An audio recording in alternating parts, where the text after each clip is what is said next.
Road మించి RTC bus పోతున్నది. ఓ తమ్ముడు కూడా అదే రోడ్డు మీద ఉన్నాడు. నడుచుకుంటూ రోడ్డు దాటుతున్నట్టే చేసిండు. ఇంతల్నే బస్సు కింద పడిపోయిండు. నిజంగా చూస్తేనైతే వెన్నుల వణుకు పుట్టిందుల్లా. కాకపోతే దీంట్లో చాలా ట్విస్టులు ఉన్నాయి.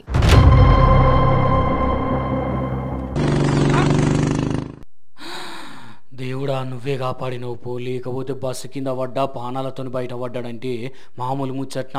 మళ్ళీ ఇది ఎక్కడనో కాదు మన హైదరాబాద్లోనే అన్నట్టు. మరి పోరానికి ఏం పోయే కాలం పోయి ఇట్లా బస్సు కింద కావాలనే పడ్డాడు అంటే ఇదంతా రీల్స్ కోసం అట.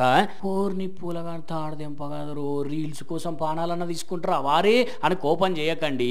ఎందుకంటే అసలు ఇది నిజమైన వీడియో కానే కాదు, ఎడిటింగ్ వీడియోనా. ఎవడ్రా ఇది చేసింది? వాడు కనబడితే నిజంగానే బస్సు కింద దొబ్బేయాలన్నంత కోపం వస్తున్నది కదా. అందుకే మరి దీని మీద సజ్జనార్ సార్ కూడా కోపం చేసిండు. కొందరు పాపులర్ కావాలని ఇట్లాంటి వీడియోలు ఎడిటింగ్ చేసి పెట్టి ఆర్టీసీ ప్రతిష్టకు భంగం కలిగేయాలని చూస్తున్నారు, వాళ్ళ మీద చర్యలు తీసుకుంటాము అని చెప్పిండు. అయినా వారి ఇంత ఎడిటింగ్ మీద తెలివి ఉన్నోనివి ఇంకేదైనా పనికొచ్చేటి ఎడిటింగ్ చేసుకోవచ్చు కదరా. ఇట్లాంటి తప్పుడు వీడియోలు చేసుడెందుకు, మందితోని తిట్లు తినడెందుకు?